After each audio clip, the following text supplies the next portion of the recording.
So hello students, today we are going to start our new chapter of geography. Book name is Fundamentals of Human Geography, class 12, and the chapter is chapter number 3, Human Development. Okay, so let us start this chapter. First two chapters has already been covered, so you just look at it, okay, in my previous videos. So before starting of this chapter, let me tell you what are the things that we are going to learn here. Okay, our previous two chapter was related to the human geography, then population, then this topic is a subsequent of it. Okay, means this is the extension of it. Now here we are going to learn growth and development topic in the human development. So who has introduced this human development term or concept that we are going to know here? There is one picture based meaningful picture is there, so we have to know the meaning of it. Then what are the four pillars of human development? Generally the question comes directly, so you need to know all the four. Next, what are the approaches of human development and how to measure the human development? That is there. What are the approaches? All four approaches that we need to learn here. Okay. And lastly, what are the international comparisons? Means how we can compare one country to the another with the help of Human Development Index. Okay. So generally, you all are aware of Human Development Index. Every year, the United Nations Development Program, a part of United Nations, release the Human Development Index. So what it is all about, we are going to learn here. Okay, so human development, first of all we need to learn the meaning of it. Everybody knows what is the meaning of development. Okay, and everybody knows what is the meaning of human. So the development of human beings ultimately encircles the whole country. Okay, so that's what we consider it as a human development. So human development does not involve the earning of money or more riches or wealthy people are living or something like that. Human development is overall development. It is not monetary, it is not only economic, but it is related to all the geographical, political, social conditions of the nation. Okay, now we start the chapter. The introduction, in every chapter introduction is there. Let us start this. So there in the first topic only there are two terms which are given, growth and development. Okay, now we need to learn and know the difference between them. Both words definition might look similar to you, but in actuality they are somewhat different. That's what we are going to learn here. Okay, now what is the introduction? The word growth and development are not new to you. Okay, look around you, almost everything that you can see and many that you cannot grows and develops. These may be plants, cities, ideas, nations, relationship, or even you yourself. What does this mean? Okay, a simple paragraph is written that growth and development, ये कोई new term नहीं है. You know it कि growth का मतलब क्या होता है, डेवलपमेंट का मतलब क्या होता है. अब ग्रोथ का मतलब कई लोग समझेंगे कि द हाइट इज़ ग्रोइंग. ठीक है, हाइट ग्रो हो रहा है किसी का, और कोई समझेगा ग्रोथ का मतलब डैट दे आर प्रोग्रेसिंग. ठीक है, अपने स्टडीज़ में या किसी भी काम में वो प्रोग्रेस कर रहा है, उसकी उस काम में ग्रोथ हो रही है. That is another growth. ठीक है, development means the overall development of health, economic, finances, social well-being, everything. Okay, intellectuality, mindset, every type of development. Now जो भी चीज़ें हम देखते हैं we see, और जो भी चीज़ें हम नहीं देखते हैं वो हमेशा ग्रो और डेवलप होता ही रहता है. ठीक है, चाहे वो प्लांट हो, सिटीज़ हो, किसी का आइडिया हो, वो पहले हो सकता है कि किसी नीचे स्तर पे होगा, या कोई छोटा आइडिया होगा, वो कभी जा करके और डेवलप हो करके बड़ा हो गया. ठीक है, नेशन भी क्या होता है, डेवलप होता है. पहले अंडर डेवलप, फिर डेवलपिंग, उसके बाद से developed. Okay, relationships they are also developing. Suppose sometime relationship can be bad और कुछ साल बाद रिलेशनशिप कैन बी गुड। और आप भी अपने आप को अब एक टाइम पे देखोगे कि आपकी भी धीरे धीरे डेवलपमेंट हो रही है। अब देखो डेवलपमेंट तो होती ही है, होगी, और आप जैसे आपके एज हैं तो वो भी आपकी एज जो होगी that is also growing, but how it is growing, it is positive और negative, that you need to know. इसी के बेसिस पे ये हम कॉन्सेप्ट पढ़ते हैं।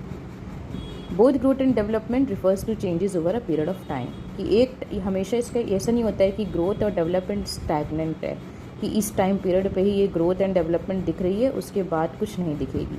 हमेशा हमेशा वो क्या होती है, टाइम ऊपर पीरियड ऑफ टाइम में चेंज होती रहती है। हो सकता है पहले आप किसी लेवल पे होगे, अब आगे जा कर के किसी और लेवल पे हो गए हो, ठीक है। Now difference is that growth is quantitative, growth हमेशा क्वान्टिटेटिव होता है। जैसे आपने आप अगर पर डे अर्निंग कर रहे हो 1000 रुपीज़ की, और आपका उसके बाद पर डे अर्निंग हो गया 5000 रुपीज़ की, ठीक है, तो ये हो गया आपका क्वांटिटेटिव। हमेशा आप किसी साइज़ में उसको कैलकुलेट कर रहे हो कि इतना नंबर हो गया या इतना मार्क्स आ गए मेरे, ये ग्रोथ हो रहा है मेरा, ठीक है। उसी मार्क्स और उसी ग्रेड जो है वो आपका ग्रोथ हो गया। सपोज़ आपने बहुत अच्छा परफॉर्मेंस किया और आपका ग्रोथ हो गया, क्वांटिटेटिव टर्म्स में आपके नंबर काफ़ी अच्छे आ गए, ठीक है। But at the same time उसका कोई यूज़फुलनेस नहीं दिखा, या उसके बाद आपको शायद वो कोई काम की नहीं रह गई। वो चीज़ें जो मार्क्स आपने ऑब्टेन किए किसी भी सब्जेक्ट में, क्लास में, परसेंटेज में आपने इम्प्रूव किए, वो आपको आगे जाके कोई काम नहीं आ रही है, आपको कुछ याद नहीं आ रहा है, तो वो आपका ग्रोथ तो हो गया लेकिन डेवलपमेंट नहीं हुआ, ठीक है। इसका मतलब क्या है कि चेंज में भी इधर पॉजिटिव और नेगेटिव। ग्रोथ में हमेशा क्या होता है कि या तो इंक्रीज़ होगा या डिक्रीज़ होगा। मतलब कि अगर मान लो कि सैलरी अगर आपको मिल रही है, या for example as a student you are getting some marks, पहले आपके मार्क्स अच्छे आते थे, फिर आपके मार्क्स थोड़े कम आना शुरू हो गए, तो डैट इज़ नेगेटिव, ओके, या डिक्रीज़। और अभी पहले अब मार्क्स आपके कम आते थे, अब ज़्यादा आ रहे हैं, तो डैट इज़ इंक्रीज़। तो ये ग्रोथ है। इंक्रीज़ और डिक्रीज़ को ही ग्रोथ बोलते हैं। अब आ जाते हैं डेवलपमेंट में। डेवलपमेंट क्या होता है, क्वालिटेटिव चेंज होता है। ये हमेशा वैल्यू पॉजिटिव होता है कि किसी चीज़ की डेवलपमेंट हो रही है, तो मतलब ये क्वालिटी आपकी बड़ा शो करता है। This is qualitative. इसको हम नंबर में या कैलकुलेट करके नहीं जान सकते हैं, या हमें पता है कि डेवलप हुई चीज़ हो गई तो मतलब डेवलपमेंट मतलब पॉजिटिव ही है, ठीक है। Now, this means that development cannot take place unless there is an increment or addition to the existing condition. मतलब डेवलपमेंट का सीधा मतलब ये है कि ये कभी नहीं हो सकता है कि आपका जो मतलब आगे जो ऐड हो रहा है वो अभी एग्जिस्टिंग कंडीशन से उसकी काफ़ी ज़्यादा वैल्यू जो है वो बढ़ चुकी है। तो ऐसा, ठीक है, ऐसा कभी नहीं हो सकता है कि वो घट जाएगी, हमेशा वो बढ़ेगी। That is development. Development occurs when positive growth take place. तो ग्रोथ जब पॉजिटिव होता है, यानी कि हमेशा इंक्रीज़ का साइन दिखा रहा है, तो वो तो क्वांटिटेटिव हो गया, ठीक है। लेकिन डेवलपमेंट में क्या, लेकिन वो कभी एक टाइम पे डिक्रीज़ भी हो सकता है, लेकिन डेवलपमेंट हमेशा पॉजिटिव के ही रास्ते में चलता है, ठीक है। Positive growth does not always lead to development. अभी जैसे मैंने क्या बोला, आप बताया आपको एग्जांपल कि मान लो आपके मार्क्स अच्छे आ गए, आपने टॉप किया, and then you have got the very good rank, ठीक है। लेकिन अगर वो ग्रोथ जो आपका हुआ, जो आपके क्वांटिटी में था, मतलब नंबर्स में था, वो आपको यूज़ नहीं आया कभी in future, then development, then that positive growth can not led to the development. वो ज़रूरी नहीं है कि वो पॉजिटिव चेंज या पॉजिटिव ग्रोथ जो होगा उसमें डेवलपमेंट होगा ही होगा, ठीक है। डेवलपमेंट तभी होता है जब क्वालिटी में पॉजिटिव चेंजेस आते हैं, ना कि सिर्फ ग्रोथ में। एग्जाम्पल देखो क्या है, if a population of a city grows from 1 lakh to 2 lakh over a period of time, we say the city has grown, ठीक है। एक पॉपुलेशन दूसरे पॉपुलेशन से के मुकाबले बढ़ गई है, ठीक है। तो अगर एक पॉपुलेशन के मुकाबले दूसरी पॉपुलेशन में ग्रोथ हुई है, मतलब बड़ी इंक्रीज़ हुई है, देन ये क्या है, हम बोल सकते हैं वो सिटी जो है वो ग्रोन है।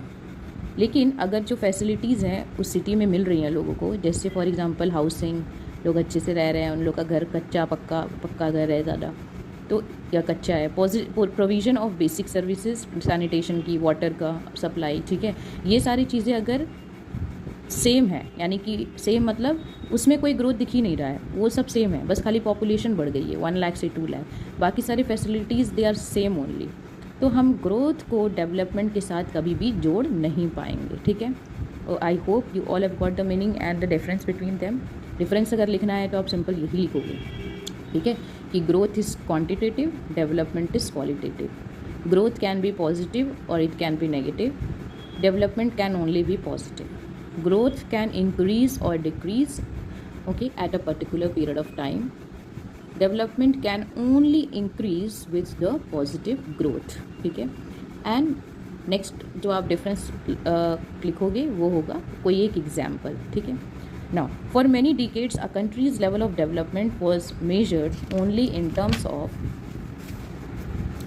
Of economic growth. काफ़ी साल से हमारी जो इकोनॉमिक्स में आप हायर और भी हाई लेवल स्टैंडर्ड की बुक्स पढ़ोगे तो उसमें हमेशा हमें ये दिखेगा कि पहले हमारे जितने भी नेशन थे वो कैपिटलिस्ट यानी कि कैपिटल और इकोनॉमिकली तरीके से ज़्यादा ग्रो करना चाहते थे, क्योंकि उन्हें लगता था कि अगर किसी कंट्री के पास काफ़ी सारे रिचेज़ हैं और वेल्थ हैं देन उसको इकोनॉमिक ग्रोथ और डेवलपमेंट में कहेंगे, उसको ही हम डेवलप बोलेंगे। This meant that the bigger the economy of the country the more developed it was considered, even though this growth did not really mean much change in the lifes of the most people. तो हमेशा इसका मतलब यही हुआ करता था, कुछ साल पहले की बात है ये, ठीक है, कि जितनी उस कंट्री की इकोनॉमी यानी कि जितना वो कंट्री में वेल्थ है, रिच है, पैसे हैं, उस कंट्री को ज़्यादा डेवलप्ड बोला जाता था। भले ही उस ग्रोथ जो है उसका कोई मतलब नहीं रहता था, मतलब कोई लोगों के लाइफ में कोई चेंजेस नहीं आ रहे हैं, वो डेवलप नहीं कर पा रहे हैं अपने आप को, लेकिन ग्रोथ में इकोनॉमिक ग्रोथ काफ़ी अच्छी चल रही है, ठीक है। The idea that the quality of life people enjoy in a country, the opportunities they have and freedoms they enjoy are important aspects of development is not new. इसे underline कर लो कि हमेशा जब भी हम किसी भी कंट्री की ग्रोथ की बातें करते हैं तो हम हमेशा और डेवलपमेंट की बातें करते हैं तो दोनों को साथ में लेके चलना पड़ेगा। कोई एक कंट्री के पास वेल्थ है लेकिन लोगों के पास कुछ चीज़ें नहीं हैं, कोई उनके पास फैसिलिटीज़ नहीं है, then that country will not be developed, ठीक है। और ग्रोथ भी अगर होगा तो कुछ साल बाद जा कर के वो नेगेटिव में कन्वर्ट हो जाएगा। क्यों ऐसा है बताओ? क्योंकि ग्रोथ होगा वो हमेशा कैलकुलेट कर रहे हैं इकोनॉमिकली, मतलब पैसे से कैलकुलेट कर रहे हैं, ठीक है। और लोगों को जब फैसिलिटीज़ नहीं मिलेगी, उन लोगों को कोई अपॉर्चुनिटी नहीं मिलेगी, उन लोगों को कोई फ्रीडम नहीं मिलेगा, ठीक है, और उन लोगों को कोई क्वालिटी ऑफ लाइफ नहीं रहेगी उनकी, मतलब कोई एजुकेशन ना अच्छी कोई कर पा रहा है, ना हॉस्पिटैलिटी अच्छी है, ना स्कूलिंग अच्छी है, ना कॉलेजेस अच्छे हैं, ना जॉब के प्रोस्पेक्ट्स हैं उस कंट्री में, तो डेफिनेटली ये, और हम क्या हैं, एक ह्यूमन रिसोर्स हैं, तो भले इकोनॉमिकली वो बहुत ज़्यादा स्ट्रॉन्ग हो, लेकिन जब तक ये सब का इन्वॉल्वमेंट नहीं होगा तो वहाँ पे रहने वाले जो ह्यूमन बींग हैं वही उस कंट्री को क्या करेंगे, डिग्रेड कर देंगे, और वो भी जो कलेक्ट किया होगा उन्होंने फाइनेंस, वो भी धीरे धीरे क्या हो जाएगा, ख़त्म हो जाएगा, ठीक है। क्योंकि कोई भी चीज़ जैसे कोई भी चीज़ अगर आपके पास है और वो आपको लग रहा है कि वो हमारे लिए काफ़ी अच्छी चीज़ साबित होने वाली है, तो फिर वो आप उसको इस्तेमाल करना शुरू करोगे, और उसको इस्तेमाल करके वो आप मल्टीपल उसको बना सकते हो। पहले वो सिंगल ही था लेकिन अब उसको 3 फोल्ड कर सकते हो।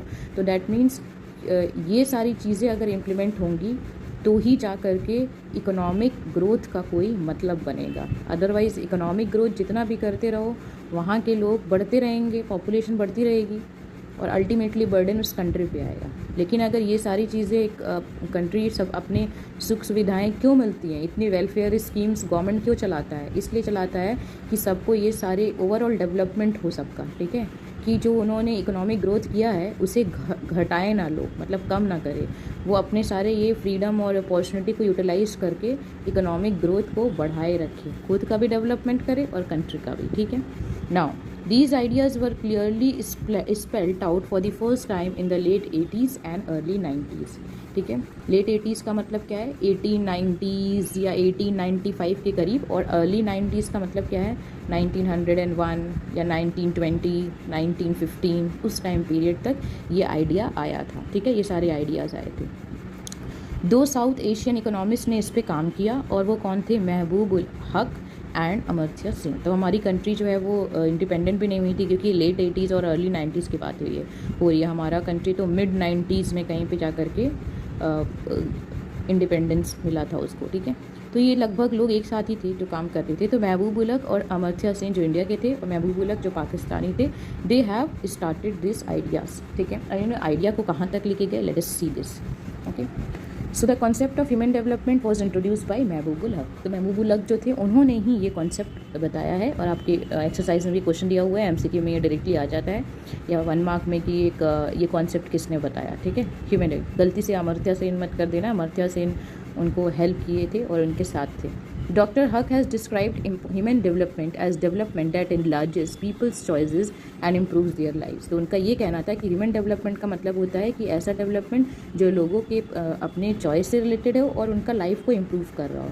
पीपल जो हैं वो एक सेंट्रल पार्ट हैं डेवलपमेंट के अंडर दिस कॉन्सेप्ट। मतलब तभी मैंने बोला ना, human resource, they are very very important, otherwise development can not be possible. Growth can be possible but development can not be possible, ठीक है। चलो, ये चॉइसेस जो हैं वो फिक्स नहीं होने चाहिए। ऐसा नहीं है कि ये बोल दिया हमने तो फिर यही चलेगा हमेशा। ये हमेशा चेंजेस उसमें आने चाहिए, मतलब हमेशा चेंज होने चाहिए। बेसिक गोल जो डेवलपमेंट का क्या होता है कि एक ऐसा कंडीशन क्रिएट करना जहाँ पे लोग एक क्या कर रहे हैं, मीनिंगफुल लाइफ को जी रहे हैं। मीनिंगफुल लाइफ का मतलब ये नहीं कि खाओ पियो और सो जाओ, ठीक है, क्योंकि हमारे पास बहुत पैसे हैं और हम उसको कैसे भी उड़ा सकते हैं। तो सबसे अच्छा लाइफ है कि अपना खाओ पियो और सो। ये देखने में तो अच्छा लगता है, लेकिन कोई वैल्यू और कोई मीनिंग ऐड नहीं कर रहा है आपके लाइफ में, ठीक है। आपने जो इतने साल से किया और यहाँ पे आए हो, तो वो आप उसको फ्रूटफुली यूज़ नहीं कर पा रहे हो, ठीक है। बस एनिमल्स जो होते हैं, एनिमल की लाइफ जो है खाओ पियो सो, वो वाला जो है वो ही काम कर रहे हैं हम, ठीक है। Now meaningful life is not just a long one, ठीक है। मीनिंगफुल लाइफ का मतलब ये नहीं है कि आप बहुत 100 साल, 180 साल, 200 साल तक जी रहे हो, बल्कि इस लाइफ का मतलब है कि कोई एक पर्पस, मतलब आपके लाइफ में कोई पर्पस होना चाहिए, ठीक है।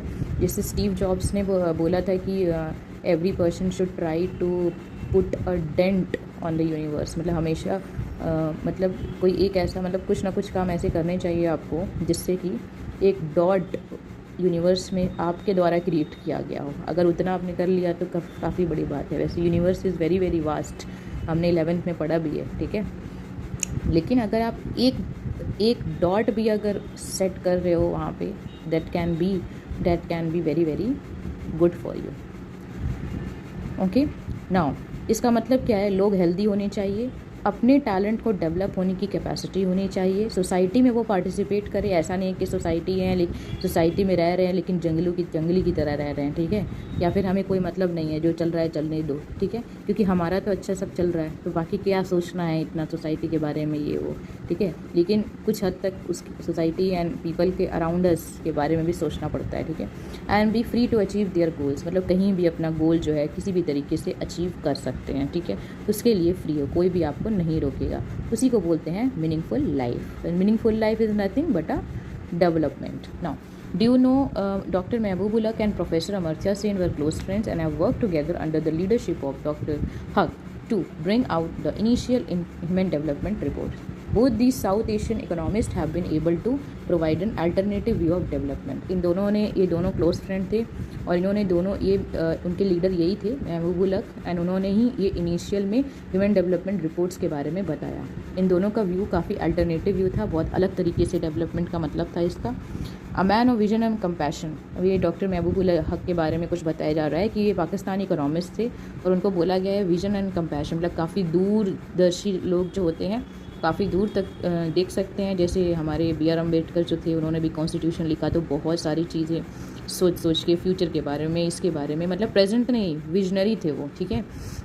And he was compassionate, created the human development index in 1990, ठीक है, याद रखना है 1990 में उन्होंने ह्यूमन डेवलपमेंट इंडेक्स का वो कॉन्सेप्ट निकाला।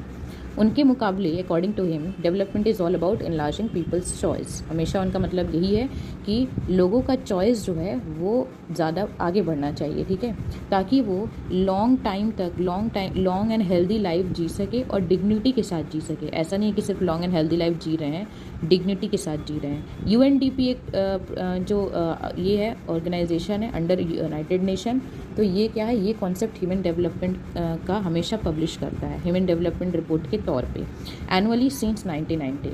एनुअली का मतलब हर साल में ये क्या होता है, रिपोर्ट पब्लिश होती है और 1990 से ही वो स्टार्ट कर दिया गया है इस प्रोसेस को। ठीक है, अभी आप बताओगे कमेंट में आप लिखना कि इंडिया की इस 2024 में, 2025 से भी चल ही रहा है, 2024 में इंडिया की HDI रैंक यानी कि ह्यूमन डेवलपमेंट इंडेक्स रैंक क्या थी। ठीक है, थोड़ा बताना मुझे। काफ़ी सारे कंट्रीज़ आप देखोगे कि उनसे हमारे इंडिया जो है वो पीछे है।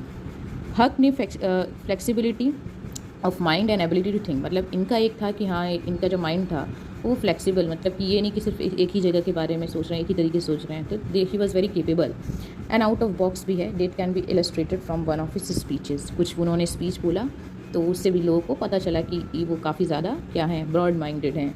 तो you see things that are and ask why, I dream of things that never were and ask why not. ठीक है, तो इसका मतलब क्या है कि इसलिए इन्होंने एक चीज़ बोला था कि आप देखते हो कि आप जो देखते हो और वो पूछते हो कि ऐसा क्यों है, ऐसा क्यों, जो चीज़ आप देखते हो वो, और वो बोलते हैं कि मैं एक चीज़ ड्रीम करता हूँ जो कभी था ही नहीं और मैं ये पूछता हूँ कि ये क्यों नहीं हो सकता है। ठीक है, तो ऐसे बहुत सारे एग्जाम्पल आपको दिखेंगे। ठीक है, पास्ट हिस्ट्री से लेकर के प्रेजेंट तक भी दिखेंगे, क्योंकि आपको पता है कि हम लोग ये ड्रीम नहीं कर सकते थे कि हम मार्स पे भी पहुंच सकते हैं, या मार्स में हम अगर चलो लैंडिंग कर भी लिए वहाँ पे जा कर के, लेकिन वो वापस नहीं आ सकता है। लेकिन आपको पता है कि अब तो क्या है, लैंडिंग मतलब टेक ऑफ भी यहाँ से इंडिया से हो सकता है और वहाँ मार्स में जाके लैंडिंग होगी और वापस भी उस सैटेलाइट को लाया जा सकता है। इस तरीके का प्रोग्राम जो है वो बन चुका है। ठीक है, तो ये एक जस्ट लाइक अ ड्रीम ही है, लेकिन एक्चुअली में this has been already done. Okay, so you see, जो चीज़ एग्जिस्ट नहीं करती है उसको आउट ऑफ द बॉक्स सोच करके एग्जिस्ट कैसे करवाना है, that was the thinking of doctor Mahbubul हक। ठीक है, नोबेल लॉरेट मतलब नोबेल प्राइज़ इनको मिला है प्रोफेसर अमर्त्य सेन को।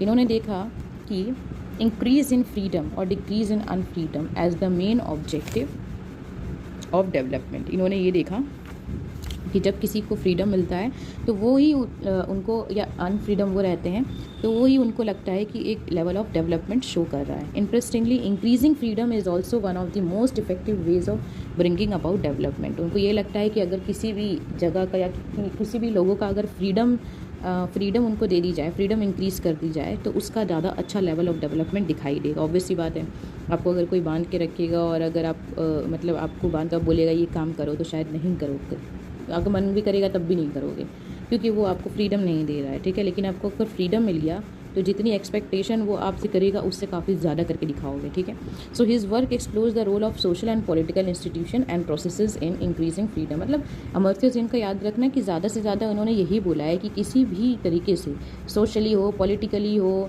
आपका कल्चरली हो, ठीक है, इकोनॉमिकली हो, क्या होना चाहिए, फ्रीडम इंक्रीज़ होनी चाहिए। Ultimately that will be the objective. Now work of these economist are path breaking, मतलब एक तरीके से रिवॉल्यूशन होता है ना किसी चीज़ का, तो वो इन्होंने लेकर के आए ये सारे कॉन्सेप्ट थे और उन्होंने लोगों को मतलब दे हैव सक्सीडेड, मतलब इसमें उनको सफलता भी मिली।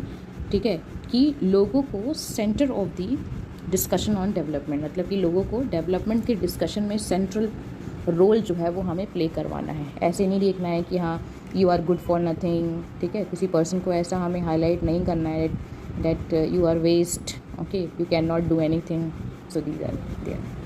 Now what is a meaningful life, एक ये सब एग्जाम्पल है, आप पढ़ोगे आपको भी समझ में आ जाएगा क्या है। Happy birthday Shehnaaz, thanks Priya, wish me good health also, I want to be able to complete school and go to college, I want to be able to do something to make something of myself. तो simple यही बात है कि उन्होंने यही बोला कि happy birthday आकर के सिंपल बोला। तो फिर ये जो शहनाज है उसका एक ड्रीम है कि हाँ वो कॉलेज कंप्लीट करना चाहती है, स्कूल कंप्लीट करना चाहती है और वो कुछ बनना चाहती है। तो उसने ये भी बोला कि इसके लिए भी मुझे विश करो, इसके लिए भी मुझे आप इंस्पायर करो। ठीक है, हैप्पी बर्थडे और विश, ये बर्थडे विशेस के साथ साथ मुझे ये भी विश चाहिए। ठीक है, okay. Now second box, government of India has introduce Beti Bachao Beti Padhao programme. ये हमेशा आपको ज़्यादातर जगहों पे बैनर में दिखाई देगा, फ्रॉम विलेजेस टू सिटीज़। ठीक है, rural to urban. To address the issue of decline in child sex ratio, ठीक है। तो ये वाली चीज़ें काफ़ी ज़्यादा हमारे इंडिया में बहुत लॉन्ग टाइम से ही हो रही हैं, ठीक है। मतलब कि the female girl child, the what the people think, ज़्यादातर लोग क्या सोचते हैं कि she is not a breadwinner of our family, और she can not earn, she will go to other house and that we have to pay the dowry, ठीक है, और हमें उसके लिए पैसे खर्च भी करने पड़ेंगे, शादी करवाने पड़ेंगे। Ultimately she is not going to help any more the native family, खुद के फैमिली को ज़्यादा हेल्प ही नहीं कर पाएगी। तो ज़्यादातर यही हो रहा, मतलब अभी भी है लेकिन काफ़ी कम हो चुका है, ठीक है, कि जो फीमेल गर्ल चाइल्ड है व्हेन शी इज़ बॉर्न, वो जब बॉर्न हो रही है तो they are the family are only the people who are killing them, ठीक है, and they are causing them not to born, ठीक है, कि वो नहीं बॉर्न हो। तो ये गवर्नमेंट ऑफ इंडिया ने इनिशिएटिव लिया कि चाइल्ड सेक्स रेशियो का मतलब क्या होता है। चाइल्ड सेक्स रेशियो का मतलब होता है कि फ़ीमेल जो गर्ल चाइल्ड है, फीमेल के कंपैरिजन में जो मेल है वो काफ़ी ज़्यादा मतलब बॉर्न हो रहे हैं, और फ़ीमेल की जो पॉपुलेशन है वो कम हो रही है। इस वजह से ये अगर हम ये इनिशिएटिव चलाएंगे प्रोग्राम और लोगों को जागरूक करेंगे तो इससे वो लोग थोड़ा बहुत उनके इंटेलेक्चुअल माइंडसेट में चेंजेस आएंगे। Which of these lifes is a meaningful life, अब दो चीज़ कंपेयर किया गया है, ठीक है। एक तो प्रोग्राम जो गवर्नमेंट ने लिया, पहला वाला ये था कि कोई एक एग्जांपल था कि हाँ एक्चुअली में वो क्या चाहती है अपने लाइफ से, सिर्फ विशेस बर्थडे के नहीं चाहिए उसे, बल्कि डेवलपमेंट के लिए भी चाहिए। अब ये दो पिक्चर है, इसको भी देखो और कंपेयर करो कि इसमें मीनिंगफुल लाइफ किसकी दिख रही है, ठीक है। Where do you see yourself 1 year from now, ठीक है। कोई पूछता है डेड और इन प्रिजन, फाइन। तो ये डेड और इन प्रिजन मतलब अगर कोई पूछता है एक पर्सन से कि आप अपने आप को 1 साल बाद कहाँ देखना चाहते हो, तो वो पर्सन बोलता है या तो डेड मरा हुआ या फिर जेल में, ठीक है। ऑब्वियस सी बात है, ये कोई डेकवाइट है, ठीक है, या थीफ है, ठीक है, या फिर बर्गलर है, तो इसी वजह से ये इस तरीके का इसका पिक्चर बनाया गया है। अब यहाँ देखो क्या है, I hope to find a cheaper and more effective cure to treat cancer. अब यहाँ पे एक पर्सन है, एक वुमेन को दिखाया गया है और उसने एक अटायर पहना हुआ है जिसमें वो इस तरीके की बातें कर रही है कि मैं कुछ ऐसा चीज़ें फाइंड कर रही हूँ जिससे कि मैं कैंसर को बहुत ही अच्छे से ट्रीट कर पाऊँ और काफ़ी सस्ते पैसे में कर पाऊँ। तो अब आप तो क्लियरली समझ रहे हो, मुझे बताने की ज़रूरत नहीं है कि इन दोनों में से मीनिंगफुल लाइफ किसकी है। क्या इस पर्सन की है जिसको कोई अपने लाइफ में ना एक्सपेक्टेशन है और ना ही वो मीनिंगफुल आगे जा कर के बनाना चाहता है, जबकि उसके पास बहुत अच्छे खासे physical stamina, everything is there, okay, like they can do something meaningful out of it, ठीक है। और इसकी लाइफ जो ऑलरेडी मीनिंगफुल है ये और आगे आगे उसको बढ़ा रही है उस एबिलिटी को। सो you can compare it who is leading a meaningful life. Come to the next page. Leading a long and healthy life, being able to gain knowledge and having enough means to be able to live a decent life are the most important aspects of human development. इसे पूरा underline कर लो, ठीक है। ये question में आ सकता है कि what are the important aspects of human development, तो ये पूरा आपको याद होना चाहिए कि ये सारे क्या हैं, important aspects of human development है। मतलब इस तरीके से ह्यूमन डेवलपमेंट की ओर जाया जा सकता है, ठीक है। Now access to resources, health and education are the key areas in human development. ये भी आ सकता है कि कौन कौन से की एरियाज़ हैं ह्यूमन डेवलपमेंट के, ठीक है। तो अब याद रखना, एक्सेस टू रिसोर्सेज मतलब रिसोर्सेज के अच्छे से हमें यूज़ करने आने चाहिए। हेल्थ, एजुकेशन, ये सारे एरियाज़ हैं ह्यूमन डेवलपमेंट के, ठीक है। सूटेबल की एरियाज़ हैं जिस पे हमें फोकस करना है। Suitable indicators have developed to measure each of these aspects, बहुत सारे तरीक़ों से इसे मेजर किया जाता है, ठीक है। नाउ अब कैसे किया जाता है, देखो जैसे हेल्थ है तो हेल्थ की हमेशा डेटा निकलता है ना कि इतने नंबर ऑफ पीपल से, फॉर एग्जांपल रिसेंटली न्यूज़ में था कि ट्यूबरकुलोसिस और अनीमिया जैसी जो डिजीज़ हैं वो वुमेन को ज़्यादा कैच कर रही हैं। तो उसका एक डेटा होता है कि कितने 36% या 44% of women are experiencing anaemia मतलब वो लोग ठीक से, उन लोगों को न्यूट्रिशन जो है वो नहीं मिल रहा है, ठीक है। तो वो जो मेजर होता है, यानी कि ये सब इंडिकेटर हैं उनको मेजर किया जाता है, ठीक है, रूरल में, अर्बन एरिया में अलग अलग। एजुकेशन में अगर आप देखोगे तो एजुकेशन में भी लेवल आप, जैसे एजुकेशन का भी एक डेटा निकलता है कि कितने % ऑफ पॉपुलेशन जो है वो गवर्नमेंट स्कूल्स में पढ़ रहे हैं, कितने % ऑफ पॉपुलेशन की लेवल ऑफ क्वालिटी क्या है, ठीक है। प्राइवेट स्कूल को गवर्नमेंट स्कूल से कंपेयर करते हैं तो क्या होता है, ठीक है। इस तरीके से ही ये सारी चीज़ों को मेजर किया जाता है। अब रिसोर्सेज को भी इंडिकेटर कैसे किया जाता है कि कोई भी एक पर्टिकुलर रीजन में इस जगह पे कौन से रिसोर्सेज हैं, कितने अमाउंट में है, ये रिसोर्सेज कौन से काम आ सकते हैं, this can be there. Very often people do not have the capability and freedom to make even basic choice. बहुत मतलब कुछ जगहों पर अगर हम देखेंगे कि लोगों के पास ज़्यादा कैपेबिलिटी ही नहीं है और ना ही उनके पास फ्रीडम है कि वो अपने बेसिक चॉइसेस भी कर सकें, क्या खाना है, क्या पहनना है, कहाँ जाना है, कौन सी चीज़ की पढ़ाई करनी है, पढ़ाई करनी भी है कि नहीं करनी है। काफ़ी लोग के पास ऐसी चॉइस नहीं होती है, ठीक है। ये क्यों नहीं होता है? क्योंकि उनके पास ज़्यादा इनएबिलिटी टू एक्वायर नॉलेज, क्योंकि मतलब कि उनके पास ज़्यादा नॉलेज नहीं होती है, तो इस बारे में बात ही नहीं करेंगे, ठीक है। मटेरियल पॉवर्टी, पैसे नहीं है या फिर कोई चीज़ नहीं है उनके पास, तो वो स्टार्ट ही कैसे करे कोई भी काम को। सोशल डिस्क्रिमिनेशन, उनको बाहर जाते हैं तो उनको बहुत सारी तरीके से डिफरेंसेस फेस करने पड़ते हैं, ठीक है। अगर वो किसी चीज़ का क्या के दुकान में जा कर के उधार लेते हैं या कुछ ऐसे करते हैं तो उनका सोसाइटी में कुछ अलग व्यू बन जाता है, ठीक है। मतलब लोग, अगर वो लोग बाहर जाएंगे तो उन लोग को कुछ अलग नज़र से देखा जाएगा या उनको भी थोड़ी बहुत शर्म आएगी, नज़र झुका के चलेंगे, जो भी है। इनएफिशिएंसी ऑफ इंस्टीट्यूशन, मतलब जिस इंस्टीट्यूशन में वो पढ़ भी रहे हैं, जैसे मान लो फॉर एग्जाम्पल गवर्नमेंट स्कूल, आपको पता है कि गवर्नमेंट स्कूल्स की अवस्था क्या है, सिचुएशन क्या है हमारे इंडिया में। कुछ जगह पे फिर भी सही हो गई हैं, लेकिन कुछ जगह पे तो बिल्कुल वर्स्ट कंडीशन है। तो विल फाइंड कि इफ इंस्टीट्यूशन भी उनको वो सारी चीज़ें प्रोवाइड नहीं कर पा रहा है, और भी बहुत सारे रीजंस हैं, ठीक है। जैसे द रीजन, जैसे मान लो कि गवर्नमेंट की कोई पॉलिसी है वही फेल हो गई, तो वो ठीक से काम नहीं कर पाया लार्ज स्केल में, तो लोगों को कैसे ये सारी चीज़ें मिलेंगी, ठीक है। तो ये उनको प्रिवेंट करता है, मतलब ये उनको रोकता है हेल्दी लाइफ जीने से, गेटिंग एजुकेशन से, गुड एजुकेशन लेने से, और एक अपना डिसेंट लाइफ को जीने से। अभी आप कोई भी पर्सन है जिसके पास खाने पीने और पहनने के लिए कुछ भी पैसे नहीं है, ठीक है, उसको बोल दो कि मुंबई में जा कर के सेटल हो जाओ, ठीक है। वहाँ पे आपको रेंट देना पड़ेगा और वहाँ पे आपको मजदूरी करनी पड़ेगी, वहाँ पे आपको खाना पीना पड़ेगा, वहाँ पे आपको अपनी एक डिसेंट लाइफ जीनी है। तो डिसेंट लाइफ क्या, वो तो अपनी नॉर्मल लाइफ भी नहीं सोच सकते हैं, ठीक है, ठीक है। तो वो मतलब वो अपने किसी तरीके से अपना काम करेंगे, और वो करेंगे ही नहीं, पहली बात तो वो जाएंगे ही नहीं, ठीक है, मुंबई उनको भेजो नहीं जाएंगे, ठीक है। हाँ, लेकिन अगर उनको कोई एक अच्छी अपॉर्चुनिटी मिले या कुछ अच्छा मौका मिले किसी और जगह पे जा कर के, तो शायद वो वहाँ पे फिर भी एक डिसेंट लाइफ जी सकते हैं, ठीक है ना। कोई एक जगह डेजिग्नेटेड नहीं है कि इसी जगह पे आपको काम करना है या जो भी है वो आपकी मर्ज़ी है, बट ये है कि आपकी लाइफ जो हो वो decent life, educated life, quality life, healthy life होनी चाहिए। लोगों को जब कैपेबिलिटीज़ बिल्डअप होती है in areas of health, education, access of resources में, therefore important in enlarging their choices, okay. If people do not have capabilities in these areas, their choices also get limited, ठीक है। अगर इन तरीक़ों से, resources, education, health के तरीक़ों से अगर लोगों की कैपेबिलिटी बढ़ रही है तो उनकी चॉइसेस भी बढ़ेंगी और उनके चॉइसेस भी अलग अलग तरीके के दिखेंगे। लेकिन अगर उनके पास कोई कैपेबिलिटी ही नहीं है ये सारे एरियाज़ में, उनको हेल्थ का, एजुकेशन का, रिसोर्सेज का कोई उनको कोई भी एक्सेस नहीं मिल रहा है, तो उनका चॉइस भी क्या हो जाएगा, लिमिटेड हो जाएगा, ठीक है। वो ज़्यादा चीज़ सोच ही नहीं पाएंगे, मतलब एक लेवल से ज़्यादा वो कुछ नहीं सोच पाएंगे। वो बस ये सोचेंगे कि हाँ मतलब बस हम किसी तरह खा पी ले, ठीक है।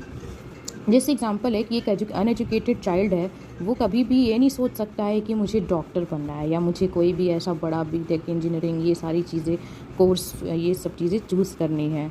क्यों? क्योंकि उससे पता है कि उसके पास एक लिमिटेड चॉइस है, मनी भी नहीं है, और ठीक है, लैक ऑफ एजुकेशन है, ठीक है।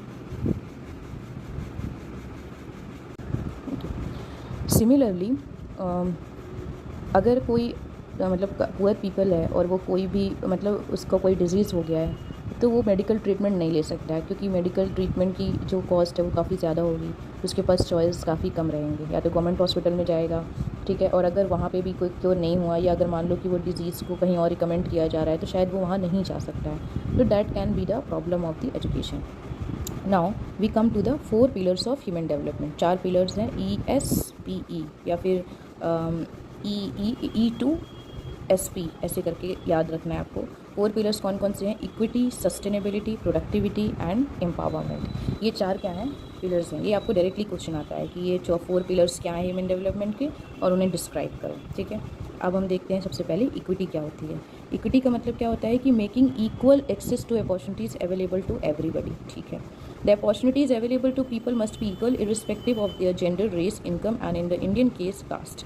Yes, yet this is very often not the case and happens in almost every society. ठीक है. For example, in any country, it is interesting to see which group the most of the school dropouts belong to. This should then lead to an understanding of the reasons for such behavior. In India, a large number of women and persons belonging to social and economically backward groups drop out of school. This shows how the choices of these groups get limited by not having access to knowledge. ठीक है, अब देखो equity का मतलब क्या होता है। Equity का मतलब क्या होता है कि मान लो कि कोई भी जैसे फॉर एग्जांपल कि कोई एक गेम चल रहा है, जैसे फॉर एग्जांपल लॉन टेनिस का गेम चल रहा है। ठीक है, अब वहाँ पे बैरिकेडिंग लगी हुई है। ठीक है, बैरिकेडिंग लगी हुई है और बहुत सारे लोगों को क्या किया गया है कि आप इस बैरिकेडिंग के बाहर में खड़े रहो। ठीक है, अब क्या किया गया है कि कुछ लोग जो हैं वो देख पा रहे हैं, उस लॉन टेनिस मैच को देख पा रहे हैं कि हो रहा है। ठीक है, देख रहे हैं, लेकिन कुछ लोग जो हैं उनके सामने कुछ ऊंची दीवार लगा दी गई है। ठीक है, या फिर कुछ ऑब्स्ट्रक्शन लगा दिया गया है कि भाई आपको नहीं दिखाई देगा।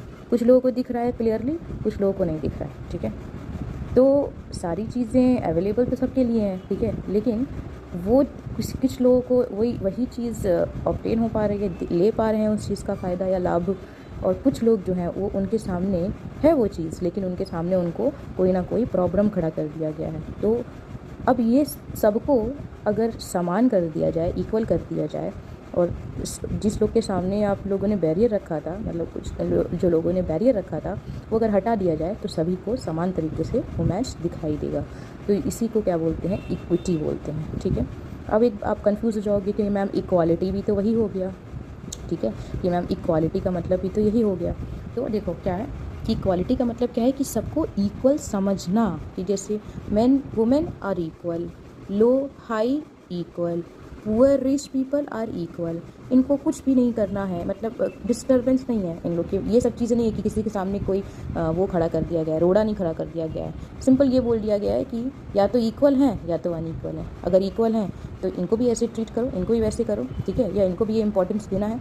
लेकिन इक्विटी में क्या है कि इक्विटी में कुछ लोग मतलब इक्वालिटी के नाम पे वो लोग कुछ लोगों को वो सुविधा दे रहे हैं, लेकिन कुछ लोगों के सामने क्या कर रहे हैं, प्रॉब्लम क्रिएट कर रहे हैं, उनको वो सुविधा मिल ही नहीं पा रही है। ठीक है, लेकिन उसी को जब वो लोग इक्वल कर देते हैं तो उसको बोलते हैं इक्विटी। ठीक है, क्या बोलते हैं, इक्विटी। सबके पास अब उनकी अपॉर्चुनिटी है। ठीक है, और इक्वालिटी मतलब क्या है कि सबको एक प्लेटफॉर्म पे लाके खड़ा कर देना। इसका मतलब ये नहीं कि सबको एक तरीके से सुविधा दे देना। जब आप सुविधा या अपॉर्चुनिटीज़ किसी को देते हैं इक्वल तरीके से, उसको इक्विटी बोलते हैं। ठीक है, लेकिन अगर आप सबको बोल देंगे कि देखो मैन भी इक्वल है, वुमेन भी इक्वल है, लोअर कास्ट इक्वल है, हाई कास्ट इक्वल है, सब इक्वल है, इक्वल है, लेकिन आप इक्वल के नाम पे, इक्वालिटी के नाम पे एक्चुअली में उनको कुछ नहीं प्रोवाइड कर रहे हो। लेकिन जब एक्चुअली में वो चीज़ हो जाती है या होती है तो उसको बोलते हैं इक्विटी। भी याद रहेगा सबको, इक्विटी को इक्वालिटी मत समझ लेना। ठीक है, इक्वालिटी मतलब एक दर्जा दे रहे हैं, इक्वालिटी करने की कोशिश कर रहे हैं। लेकिन इक्विटी मतलब क्या हो गया कि हम इक्वालिटी नाम तो जप रहे हैं, लेकिन एक्चुअली में उनको कुछ भी नहीं दे पा रहे हैं, मतलब प्रॉब्लम क्रिएट कर रहे हैं। अपॉर्चुनिटीज़ तो है ही नहीं, किस इक्वालिटी की बात कर रहे हो। जब अपॉर्चुनिटीज़ मिलेंगी तो हम बोलेंगे इक्विटी। समझ में आया। अभी स्कूल देखो, इसमें एग्जाम्पल दिया हुआ है कि स्कूल में वुमेन मैन सब पढ़ सकते हैं, पढ़ो आराम से पढ़ो, इक्वालिटी है हमारे इंडिया में। लेकिन वुमेन को क्या करेंगे, 10वीं क्लास तक पढ़ाएंगे, एक काम करेंगे, उसके बाद तो इनकी शादी हो जानी है, और अपने जो बेटे हैं उनको 12 क्लास तक पढ़ा देंगे। समझ में आया।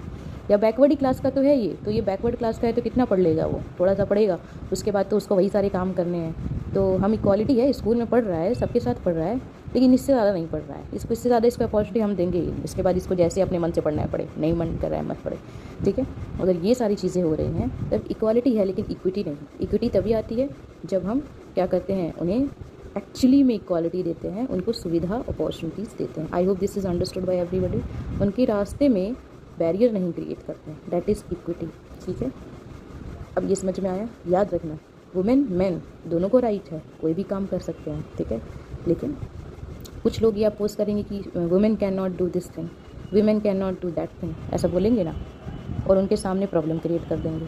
लेकिन जब वो वुमेन करेगी या उनको अपॉर्चुनिटी मिलेगी, वो होगा इक्विटी। ठीक है, चलो नेक्स्ट आते हैं सस्टेनेबिलिटी। सस्टेनेबिलिटी का मतलब क्या होता है, continuity in the available of opportunities का मतलब क्या है, ये ह्यूमन डेवलपमेंट है। ठीक है, तो सस्टेनेबिलिटी का मतलब रिसोर्स सस्टेनेबिलिटी नहीं, रिसोर्स तो होने ही चाहिए, लेकिन सस्टेनेबिलिटी ह्यूमन के पर्सपेक्टिव से है कि अपॉर्चुनिटीज़ तो मिल रही हैं, वो कंटिन्यूटी में है या नहीं, सस्टेनेबल तरीके से मिल रही हैं कि नहीं, कि ऐसा है कि दिखाने के लिए कुछ साल तक के लिए ये अपॉर्चुनिटी मिली, उसके बाद अरे अब तो खत्म हो गया, अपॉर्चुनिटी मिलना बंद ही हो गया, मतलब सस्टेनेबिलिटी नहीं है। ठीक है, अगर सस्टेनेबल होना है, सस्टेनेबल ह्यूमन डेवलपमेंट अगर पाना है तो सारी जनरेशन को सेम अपॉर्चुनिटी मिलनी चाहिए। ऑब्वियसली बात है कि अगर एक जनरेशन को बहुत सारे लाभ मिल रहे हैं, जैसे अभी प्रेजेंट जनरेशन बिल्कुल ही एकदम कोर एकदम एक्सट्रीम तरीके से सारे टेक्नोलॉजी को यूज़ कर रही है, ठीक है, और रिसोर्सेज को कर रहे हैं यूज़। और एक टाइम ऐसा आएगा कि फ्यूचर जो जनरेशन है वो बेचारे रोते रहेंगे कि हमें तो ये सारी चीज़ें मिल ही नहीं रही थी। या अभी जो हमारे पास्ट के लोग जो हैं, जो हमारे से पहले जनरेशन के हैं, वो भी यही सोचते हैं कि अरे इतना अपॉर्चुनिटी इनको मिल रहा है, हमें मिला होता तो हम पता नहीं क्या कर लेते, ऐसे बोलते हैं ना, ठीक है। तो ये सस्टेनेबिलिटी का फ़र्क है कि उनके जो अपॉर्चुनिटी मिली, अब हमारी जो जनरेशन है हम उसका बहुत फ़ायदा उठा रहे हैं। अब हमने ये इंश्योर करना है कि हमारी जैसी सस्टेनेबिलिटी उनको इनके पास भी रहे, ठीक है। नाउ जितने भी इन्वायरमेंटल या फाइनेंशियल ह्यूमन रिसोर्सेज हैं वो हमेशा माइंड में रखना चाहिए हमें कि फ्यूचर के लिए भी यूज़ में आएगा, ठीक है। अब ये पॉल्यूटेड हो रहा है, हमारा वर्ल्ड पॉल्यूटेड हो रहा है, ठीक है, ग्रीन हाउस गैसेज वगैरह, ठीक है, या फिर ग्लेशियर्स मेल्टिंग डाउन, ये सब हो रहा है, बहुत अच्छी बात है। उससे बहुत सारे फ़ायदे हो रहे हैं हमें। फ़ायदे क्या हो रहे हैं? कुछ भी नहीं हो रहे हैं, लेकिन मिनरल्स वगैरह एक्सट्रैक्ट करने के लिए या लार्ज स्केल इंडस्ट्री को चलाने के लिए वो सारी चीज़ें बिल्कुल लार्ज स्केल में चलती जा रही हैं। लेकिन अगर इसका मिसयूज़ होने लगा या ओवर यूज़ होने लगा तो ऑब्वियस ही बात है कि फ्यूचर जनरेशन को कुछ ना कुछ घाटा, कुछ ना कुछ लॉस तो दिखाई देगा। हो सकता है हमारे फ्यूचर जनरेशन को ये सारी चीज़ों का प्रॉब्लम का सामना करना पड़े। सो दैट इज़ देयर, ठीक है। इसका एक गुड एग्जाम्पल है कि अगर हम क्या करते हैं, अगर हम समझते हैं कि गर्ल्स को स्कूल भेजना बहुत अच्छा होता है, तो अगर वो सोसाइटी स्ट्रेस नहीं करे, यानी कि if community does not stress the importance of sending it girls child to school, तो बहुत सारे अपॉर्चुनिटीज़ जो हैं ये वुमेन कैंडिडेट जो है वो खो देंगे जब वो बड़े होंगे, ठीक है। वही काम कर रहे होंगे जो बहुत साल पहले उनके पूर्वज करते थे, ठीक है। तो वो वही कर रहे होंगे और अल्टीमेटली वुमेन का आप लाइफ भी अच्छे से जब देखोगे तो पता चलेगा कि वो ये नहीं बोलेंगे कि हम अपने, हाँ वो बोल सकते हैं एक टाइम पे कि हम अपने लाइफ में बहुत खुश हैं, ये है वो है, हमें ये अपॉर्चुनिटी मिली नहीं लेकिन हम ऐसे भी खुश रहते हैं तो हमें अच्छा लगता है। लेकिन deep down their mind and their heart they know कि मतलब हमें भी अगर ये कैरियर चॉइस मिलती तो शायद हम कुछ और भी दिखाई देते, ठीक है, कहीं किसी और प्लेटफॉर्म पे रहते। Okay, career choices will be severely curtailed and this would affect other aspects of their lives, ठीक है। Now so each generation must ensure the availability of choice and opportunity to its future generation. तो हमेशा क्या होना चाहिए, ensure रहना चाहिए हर एक जनरेशन को कि जो इसीलिए क्या है कि अब वो जो वुमेन है अगर उनके पास अगर खुद की कोई करियर चॉइसेस नहीं है तो आगे जनरेशन को भी वो क्या पास आउट करेंगे, ठीक है। और अगर मान लो कि जो प्रेजेंट जनरेशन है, जैसे आप लोग जैसे गर्ल्स जो लोग हैं वो लोग ये सोचते हैं कि in the future I will become this, I will become that, और अगर वो आप बनते हो, मान लो अगर वो आप नहीं भी बनते हो, उससे थोड़ा सा कम ही मतलब उससे एक स्टेप पीछे भी अगर कुछ अच्छा करते हो, लेकिन ठीक है लाइफ में कुछ अच्छा करते हो, तो आपके फ्यूचर जनरेशन को हमेशा आप देखोगे उनको फ़ायदे होंगे ही होंगे। तो आपने अपने साथ अपनी अपॉर्चुनिटी और अपने चॉइसेस के साथ सिर्फ अपने को एम्पावर नहीं किया है या अपने को डेवलप नहीं किया है, आगे की जनरेशन को भी आप क्या कर रहे हैं, डेवलप कर रहे हैं, ठीक है। Okay, now next is productivity का मतलब क्या है कि in terms of human work आप जो काम कर रहे हो उसकी प्रोडक्टिविटी कितनी है, मतलब उसमें आप कितने केपेबल हो या कितने टैलेंटेड हो, और अपने टैलेंट को दिखा करके आपकी क्या प्रोग्रेस हो रही है। Productivity must be constant enriched by building capabilities in people, ठीक है। जैसे जैसे आप अपनी कैपेबिलिटी बढ़ाओगे आपकी प्रोडक्टिविटी बढ़ती जाएगी। ऑब्वियसली बात है कि पहले कोई एक इंसान है वो पहले फर्स्ट जॉब में कोई भी काम करता है तो वो हमेशा क्या होता है, जैसे वो हमेशा स्टार्टिंग पॉइंट पे रहता है जिसको अप स्टार्ट्स वगैरह बोलते हैं, ठीक है। तो वो हमेशा क्या रहेगा, नेस्केंट स्टेज में रहेगा, इनिशियल स्टेज में, ठीक है। Ultimately it is people who are the real wealth of nation. लेकिन जैसे जैसे आप अपनी कैपेबिलिटीज़ को और आगे आगे बढ़ाते रहोगे आप देखोगे आपके अपॉर्चुनिटीज़ के दरवाजे खुले हुए हैं, ठीक है। तो क्योंकि एक पर पीपल ही होते हैं जो रियल वेल्थ होते हैं नेशन के। So efforts to increase the knowledge और provide better health facilities ultimately lead to better work efficiency. कहीं भी जा रहे हो आपके पास नॉलेज भरपूर है, आपके पास हेल्थ फैसिलिटीज़ अच्छी हैं, ठीक है, आपका वे ऑफ वर्क भी बहुत अच्छा है, ठीक है, और आपको इन्वायरमेंट काफ़ी अच्छा मिल रहा है, तो अल्टीमेटली आप देखोगे कि आपके वर्क एफिशिएंसी में भी काफ़ी ज़्यादा बेटरमेंट दिखाई देगा, ठीक है। एम्पावरमेंट लास्ट पिलर है, ठीक है। एम्पावरमेंट का मतलब क्या होता है, पावर टू मेक चॉइसेस, ठीक है। वुमेन एम्पावरमेंट बहुत बार सुना होगा। तो ये जो पावर है ये कब आती है, जब किसी को फ्रीडम दिया जाए या किसी की कैपेबिलिटी इंक्रीज़ हो, ठीक है। एम्पावरमेंट तो तभी आएगा ना जब आप देखो चॉइसेस आप कब बनाते हो अपने लाइफ में, जब आप अपने तरीके से लगभग मतलब पूरा 100% परफेक्ट कोई भी नहीं है, लेकिन आपने एक कुछ लेवल आपने अपने एक अचीव कर लिया है जिससे कि आपको लगता है कि अब मैं अपने लाइफ के जो चॉइसेस हैं किसी भी तरीके के वो मैं ले सकता हूँ, ठीक है, या ले सकती हूँ। जो ऐसा नहीं सोचता है वो तो अपने पेरेंट्स के ऊपर डिपेंड रहता है, फिर वही उनके चॉइसेस वगैरह करते हैं, ठीक है। Starting from their schooling till their marriage. Even after marriage also you will find कि पेरेंट्स उनके मैटर में हमेशा क्या रहते हैं, इंडल्ज रहते हैं।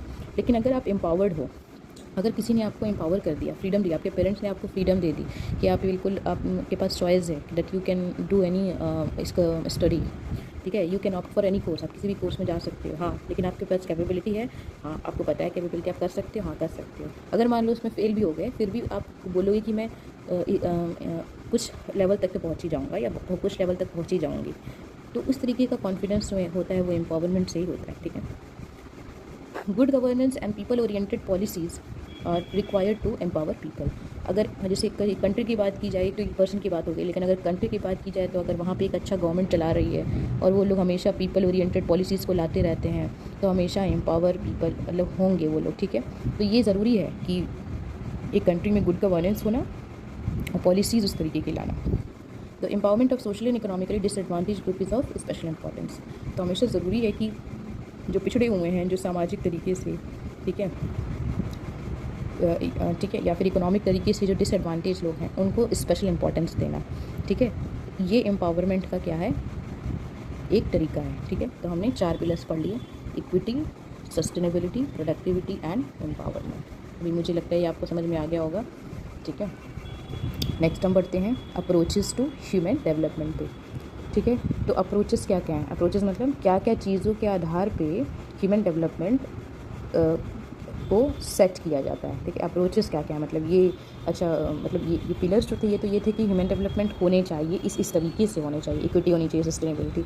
अप्रोचेस में ये है कि क्या क्या अप्रोच को हम पकड़ेंगे, क्या क्या ज़रूरी है, इंपॉर्टेंट है चीज़ें जिसकी वजह से हम ह्यूमन डेवलपमेंट को बढ़ा सकते हैं। एक है इनकम अप्रोच, दूसरा है वेलफेयर अप्रोच, तीसरा है minimum needs approach and capabilities approach, ठीक है। आ जाते हैं अपने अप्रोचेस पे, पहले ये बॉक्स पढ़ेंगे हम। इनकम अप्रोच का मतलब क्या है, it is one of the oldest approaches to human development. Human development is seen as being link to income, ठीक है। ये क्वेश्चन आ जाएगा इस स्टेटमेंट में कि क्या ह्यूमन डेवलपमेंट इनकम से लिंक है, हाँ लिंक है, ठीक है। तो इनकम अप्रोच, ह्यूमन डेवलपमेंट को इनकम से हम क्या करते हैं, जानते हैं, ठीक है। इनकम के तौर तरीके से भी जानते हैं, कैसे। Level of income reflects the level of freedom and individual enjoy, obvious सी बात है, जितना भी हम बोले, लेकिन वेल्थ और इनकम एक पर्सन की लाइफ में काफ़ी ज़्यादा चीज़ें मैटर करता है।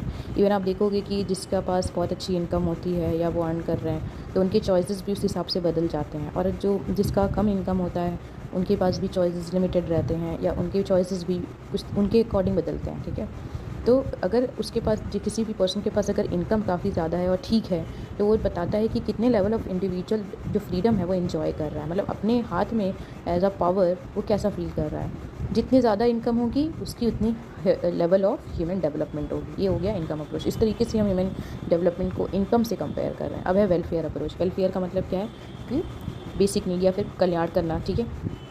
ये क्या है कि ह्यूमन बीइंग एज बेनिफिशियल और targets of all development activities, मतलब ह्यूमन बीइंग सारी डेवलपमेंट एक्टिविटीज़ को अपने बेनिफिट में ला रहा है। अप्रोच ये आर्ग्यू करता है कि ज़्यादा से ज़्यादा अगर गवर्नमेंट एक्सपेंडिचर मतलब पैसे जो हैं वो गवर्नमेंट ज़्यादा से ज़्यादा अगर एजुकेशन पे खर्च कर रहा है, हेल्थ पे खर्च कर रहा है, सोशल लाइफ में, एमिनिटीज़ मतलब उस इंफ्रास्ट्रक्चर, सैनिटेशन, वाटर फैसिलिटी, ये सारी चीज़ों में खर्च कर रहा है, तो वो क्या हो जाएगा, welfare approach. People are not participant in development but only passive recipient. People का इसमें कोई रोल नहीं है, क्योंकि वो जा करके तो थोड़ी स्ट्रीट लाइट्स और ये सारी चीज़ें बनाएंगे, लेकिन वो इनको पैसिव रेसिपिएंट मतलब कि वो इनडायरेक्टली तरीके से ये सारी चीज़ों को एंजॉय करते हैं। Government is responsible for increasing level of human development by maximising expenditure on welfare. तो ऐसे नहीं है कि हाँ गवर्नमेंट अपने पैसे खर्च कर रही है और लोगों को सुविधा दे रही है, ऐसी नहीं देती है।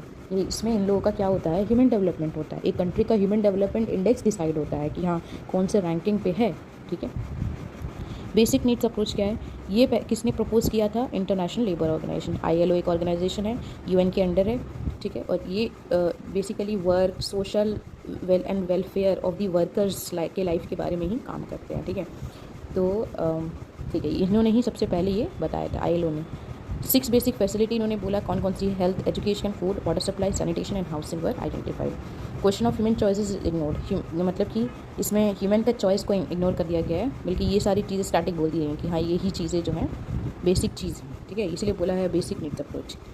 Now and the emphasis is on the provision of basic needs of defined section. ये सारी चीज़ें जो हैं इसी के आधार पर बेसिक नीड्स अप्रोच होने चाहिए। लास्ट है capability approach. Capability approach professor Amartya Sen से जुड़ा हुआ है, और इन्होंने ये बोला है कि अगर ह्यूमन कैपेबिलिटीज यानी ह्यूमन का जो टैलेंट है या उसके जो भी उनके लेवल ऑफ डेवलपमेंट है, अगर वो हेल्थ में दिखाई दे, एजुकेशन में दिखाई दे, एक्सेस टू रिसोर्सेज में दिखाई दे, तो वही क्या है, ह्यूमन रिसोर्सेज का एकमात्र आगे बढ़ने का तरीका है। ठीक है, तो अब हम ये इसी तरीके से health, education and access to resources, अब आप देखोगे कि ये जो 3 चीज़ है ना, ये 3 चीज़ को काफ़ी ज़्यादा फोकस किया गया है। तो क्वेश्चन में अगर आपको पूछ लिया what are the key areas in human development, तो एक तो यहाँ पे हाईलाइटेड है और आप पिछले पेज में देखो यहाँ भी हाईलाइटेड है, access to resources, health and education. ये 3 पॉइंट बिल्कुल रट्टा मार लेना है आपको कि what are the key areas in human development. तो की एरियाज़ और कुछ मत लिखना, ये 3 ही लिखना, रिसोर्सेज, हेल्थ एंड एजुकेशन। ठीक है, क्योंकि यही है ही, और ये जनरली क्वेश्चन आता है। ठीक है, मेजरिंग ह्यूमन डेवलपमेंट में आ जाते हैं, क्या है, कैसे मेजर करते हैं, मतलब किस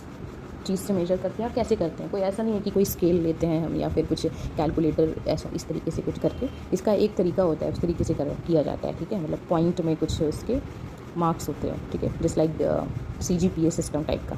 ओके, कि HDI रैंक जो है कंट्रीज़ बेस्ड करते हैं अपने परफॉर्मेंस के हिसाब से। देखो यहाँ पे फिर से चीज़ रिपीट हो रही है, हेल्थ के आधार पे, एजुकेशन के आधार पे और एक्सेस टू रिसोर्स। तो कभी ये 3 पॉइंट भूलना ही नहीं है गलती से भी।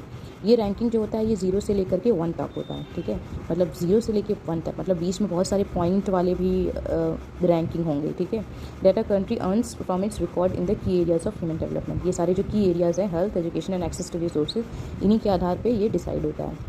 ठीक है, ये इंडिकेटर जो है वो chosen to access health is the life expectancy at birth. अब इसमें से जो हेल्थ होता है ये क्या होता है कि मतलब उस कंट्री की लाइफ एक्सपेक्टेंसी क्या, मतलब कितने साल तक वो लोग जी रहे हैं वो बताता है। अगर कहीं पे ज़्यादा हाई एक्सपेक्टेंसी है तो इसका मतलब वहाँ पे लोग ज़्यादा साल तक ज़िंदा रहते हैं और ज़्यादा हेल्दी रहते हैं।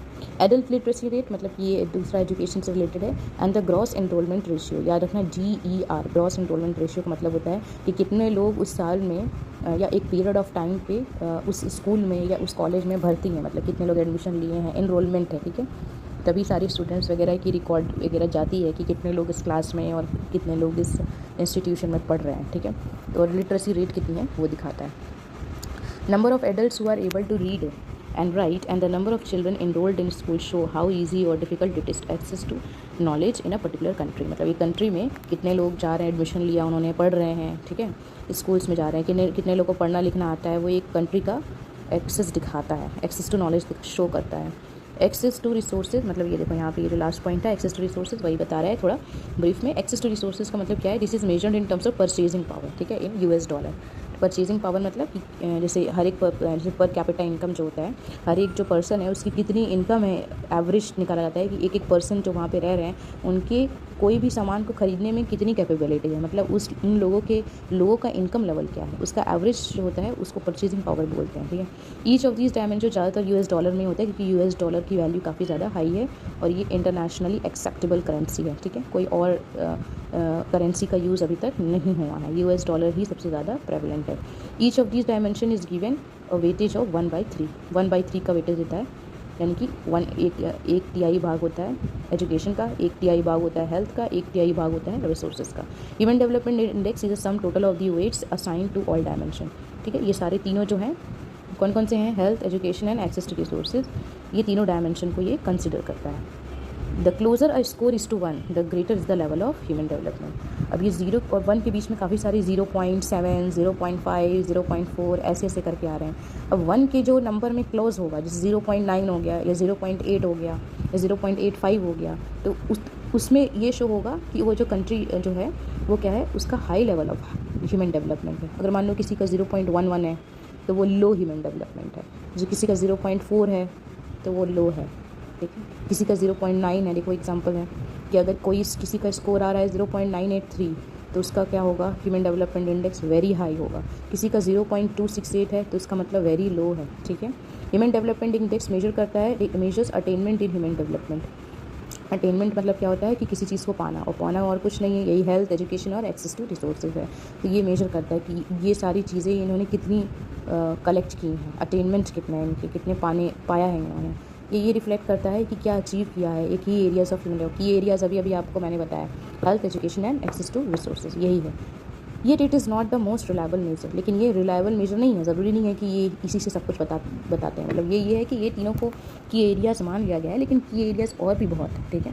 This is because it does not say anything about the distribution, यानी कि ये कोई भी डिस्ट्रीब्यूशन नहीं बता रहा है, ये बस ये बता रहा है कि हाँ मतलब ह्यूमन का हेल्थ कितना है, एजुकेशन कितना है, एक्सेस रिसोर्सेज कितना है, लेकिन कितने डिस्ट्रीब्यूटेड है ये नहीं बता रहा है, ठीक है। मतलब anything about the distribution, that means कितने रिसोर्सेज हैं कि ह्यूमन इतना यूज़ कर रहा है, ठीक है, या कितने एजुकेशन सिस्टम है जो यूज़ कर रहा है, तो इस तरीके से, ठीक है। बस ये एक लेवल है जो खाली ह्यूमन के ही बारे में बताया जा रहा है, सो इसीलिए ये रिलायबल नहीं है। Human poverty index is related to human development index.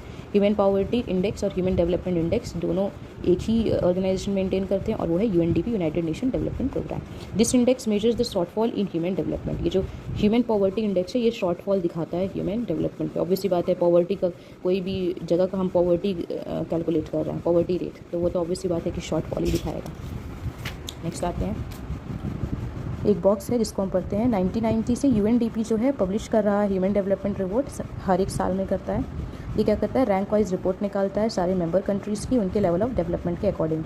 HDI rank और HPI rank, they two indices to measure human development used by UNDP, ठीक है। मतलब ह्यूमन डेवलपमेंट इंडेक्स एक पॉजिटिव हो गया, मतलब ये तो दिखा रहा है कितना सारे अचीवमेंट हुए, और ह्यूमन पॉवर्टी इंडेक्स दिखा रहा है शॉर्टफॉल कितने हुए, कितना नेगेटिव चीज़ें हुई और कितना चीज़ अटेंड नहीं कर पाए। तो वो दोनों ही जब मिला करके कैलकुलेट होता है तो उससे क्या होती है, रैंकिंग निकलती है, ठीक है, सारे कंट्रीज़ की। Now it is non income measure, ये नॉन इनकम मेजर है। कौन सा नॉन इनकम मेजर है, ह्यूमन पॉवर्टी इंडेक्स, ठीक है। Probability of not surviving till the age of 40, the adult illiteracy rate, the number of people who do not have access to clean water, and number of small children who are underweight are all taken into account to show the shortfall in human development in any region. तो shortfall और कुछ नहीं है, ये क्या है, human poverty index है। तो ये सारी चीज़ें अगर किसी कंट्री में नहीं है, जैसे मान लो कि जो 40 साल के ऊपर नहीं जिंदा रह पा रहा है, ज़्यादातर लोग पढ़े लिखे नहीं हैं, कुछ लोग के पास ज़्यादातर लोग के पास क्लीन वाटर की सुविधा नहीं है, जो बच्चे हैं छोटे छोटे वो अंडरवेट हैं, माल न्यूट्रिशन है, तो ये दिखा रहा है कि ह्यूमन डेवलपमेंट का शॉर्टफॉल है, यानी कि ह्यूमन पॉवर्टी इंडेक्स है। Human poverty is more revealing than the human development. Obviously बात है, नेगेटिव चीज़ें तो ज़्यादा हाईलाइट होती हैं, ऑब्वियसली बात है, तो इसीलिए ज़्यादातर ह्यूमन पॉवर्टी इंडेक्स जो होता है वो ज़्यादा सच्चाई दिखाता है ह्यूमन डेवलपमेंट इंडेक्स के मुकाबले। Looking at both these measures of human development together gives an accurate picture of human development situation in a country. दोनों का ही जब हम पिक्चर एक वो करते हैं, फ्रेम करते हैं, या दोनों को ही मेजर करते हैं, तो हमें ये ह्यूमन डेवलपमेंट का जो सिचुएशन है वो काफ़ी अच्छे तरीके से दिखाया जाता है। पूछो क्यों?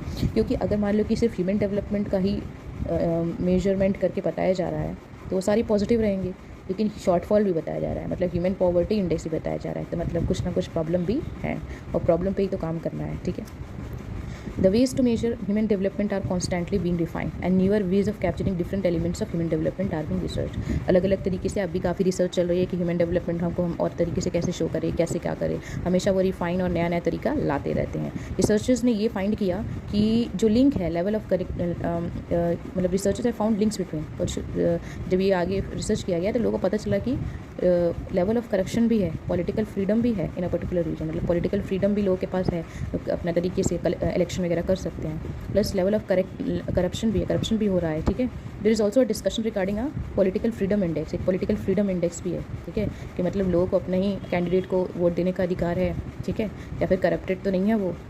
Listing of the most corrupt countries, और भी चीज़ की सबसे ज़्यादा करप्ट कंट्रीज़ कौन से हैं, ये सारी चीज़ें नए नए तरीके लोग ला रहे हैं, रिसर्चर लोग, ये भी हम आधार बनाएं ह्यूमन डेवलपमेंट को मेजर करते वक्त, ठीक है। नाउ एक और बॉक्स है, इसमें एक कंट्री है जिसने ह्यूमन डेवलपमेंट इंडेक्स की जगह ग्रॉस नेशनल हैप्पीनेस इंडेक्स को क्या किया है, सामने हाईलाइट किया है, और ये सारे कंट्रीज़ ने, यानी कि यूनाइटेड नेशन डेवलपमेंट प्रोग्राम ने भी इसको क्या किया, कंसिडर किया कि हाँ ये भी होना चाहिए, कि कुछ कुछ ऐसे कंट्री हैं जो कोई भी टेक्नोलॉजी का यूज़ नहीं करते हैं, कोई भी मटेरियल के बारे में नहीं सोचते हैं, उनका बस ये है कि वो अपने हैप्पीनेस में रहते हैं, और उन्हें जो भी चीज़ें चाहिए वो अपने नेचर से ही कलेक्ट करते हैं, ठीक है, और उन्हें डेवलपमेंट से ज़्यादा मतलब नहीं है। कुछ ऐसे भी तो कंट्री हैं जो सर्वाइव कर रहे हैं, ठीक है, तो वो भूटान जैसे एक कंट्री है, उसने एक ऑफिशियली बोला कि ग्रॉस नेशनल हैप्पीनेस जैसी भी चीज़ होनी चाहिए, तब से लेकर अभी तक ग्रॉस नेशनल हैप्पीनेस का भी रैंकिंग जो है वो निकलता है, ठीक है। इसका सिंपल मतलब यही है कि मटेरियल प्रोग्रेस जो है, यानी कि खाली टेक्नोलॉजी और सब पैसे और सामान के पीछे भागते रहो, उससे काफ़ी बड़ी चीज़ है हैप्पीनेस, ठीक है। ये हमेशा हमें इंकरेज करता है कि हम स्पिरिचुअल रहे, नॉन मटेरियल वर्ल्ड में, मतलब बेसिकली हम लालच ना करें किसी भी चीज़ का, ठीक है। और हमेशा अपने जो क्वालिटी ऑफ लाइफ है उसको हमेशा देखते रहें, ठीक है। लास्ट टॉपिक है हमारा, और then we will end this thing. International comparison क्या है? International comparison are interesting. Size of the territory and per capita income are not directly related to human development, ठीक है। इतना तो अभी तक हमने पढ़ के समझ लिया है कि किसी भी कंट्री बहुत बड़ा कंट्री है, बहुत सारे पैसे हैं, तो ये ह्यूमन डेवलपमेंट नहीं शो करता, ठीक है। काफ़ी छोटे कंट्री हैं जो बेटर परफॉर्म करते हैं लार्जर वन से ह्यूमन डेवलपमेंट में, ठीक है। इसी तरीके से पुअरर नेशन जो है they rank higher than rich neighbours. अब ये कैसे है? पुअरर नेशन तो है, मतलब पैसे तो उनके पास नहीं है ज़्यादा, लेकिन लोगों को फैसिलिटीज़ प्रोवाइड कर रहे हैं। जैसे भूटान है, इसका एग्जांपल है। ये नहीं हम बोलेंगे कि ये इस कंट्री के पास काफ़ी ज़्यादा रिच है, they are not very rich people, but we know that they are very happy. तो हम देख सकते हैं जब पुअरर नेशन जो है उनकी हायर रैंकिंग है, और कुछ रिचर नेशन है जो बहुत ही ज़्यादा कॉस्टली हैं, बहुत पैसे हैं उस कंट्री के पास, उनका जो रैंकिंग है वो क्या है? कम है। जैसे Sri Lanka, Trinidad and tobacco have a higher rank in India, ठीक है। इंडिया की जो इनकम लेवल है और इंडिया के पास जो पैसे हैं वो काफ़ी ज़्यादा हैं, ठीक है। श्रीलंका से त्रिनिदाद एंड टोबैको कंट्री है, बहुत ही छोटे आइलैंड कंट्री हैं, तो वो लोग का क्या है, आप देखोगे कि उन लोगों का काफ़ी हायर रैंक है और इंडिया के पास कम रैंक है, ठीक है। Similarly with in India Kerala performs much better than Punjab. Obviously बात है, केरला की 100% लिटरेसी रेट है, और आप देखोगे कि फीमेल की पॉपुलेशन भी कंपैरिजन करेंगे तो फीमेल से काफ़ी ज़्यादा है, तो वो उनका परफॉर्मेंस पंजाब से काफ़ी अच्छा है, ठीक है। जबकि पंजाब के पास काफ़ी सारे पैसे हैं, ये आपको पता है, ग्रीन रेवोल्यूशन की वजह से, ठीक है। गुजरात इन human development despite having lower पर कैपिटा इनकम। तो केरला के पास इतने सारे पैसे वैसे नहीं है ज़्यादा, मतलब ऐसा नहीं बोल सकते कि नहीं है। जो गवर्नमेंट उनको सेंट्रल गवर्नमेंट प्रोवाइड करता है, स्टेट फंड जो देता है, वो उतने तो हैं, उसको इतना अच्छे से यूटिलाइज़ करता है कि उसकी ह्यूमन डेवलपमेंट काफ़ी ज़्यादा है, मतलब उसमें उसका काफ़ी हाई है, ठीक है, स्कोर पंजाब और गुजरात से कंपेयर किया जाए तो, ठीक है। ओके, अब हम एक टेबल देखेंगे। इस टेबल को आपको बिल्कुल एज इट इज़ याद कर लेना है, ठीक है। इनफैक्ट अगर आप नंबर ऑफ़ कंट्रीज़ भी याद कर सकते हो तो कर लेना आप, ठीक है। Very high, medium and low, यही है बस। 1 तक ही बस जाता है, 0 से लेके 1 तक, और इसी में घूमता रहता है ये। जैसे अगर किसी का कंट्री का अबव 0.800 है तो काफ़ी वेरी हाई है ह्यूमन डेवलपमेंट HDI रैंक। अगर 0.700 से लेके 0.799 तक है, देखो जो लास्ट का जो नंबर दिया गया है उसी में वो पॉइंट के बाद वो नंबर को आगे 699, 799 ऐसे कर दिया गया है, ठीक है। ये याद रखना, ये नंबर पूरे याद होने चाहिए, जैसे लिखा है ये एकदम ऐसे याद होना चाहिए, क्योंकि यही होता है पूरे वर्ल्ड वाइड, यही सेम है, ठीक है, चेंज नहीं होगा ये। ओके, 0.700 से लेके 0.799 ये हाई है। मीडियम 0.550 से लेके 0.699। लो जिसका बिल्कुल HDI रैंक होता है वो 0.549 के बिलो होता है उसका स्कोर, ठीक है। तो ये नंबर ऑफ़ कंट्रीज़ हैं, याद कर लेना, मस्त इसको स्टार मार्क कर लो, याद रखना। कंट्रीज़ जिसका काफ़ी ज़्यादा हाई HDI रैंक होता है वो कंट्री होते हैं जो 0.800 के अबव होते हैं। HDI रैंक के अकॉर्डिंग ये हमें पता चला है, ये ग्रुप हैं जो 66 कंट्रीज़ हैं, वो हैं वेरी हाई HDI वाले पे, ठीक है। टॉप 5 कंट्रीज़ के नाम, टॉप 10 हैं इसमें वैसे। नॉर्वे, आयरलैंड, स्विट्ज़रलैंड, हांगकॉन्ग, ठीक है, चाइना, आइसलैंड, जर्मनी।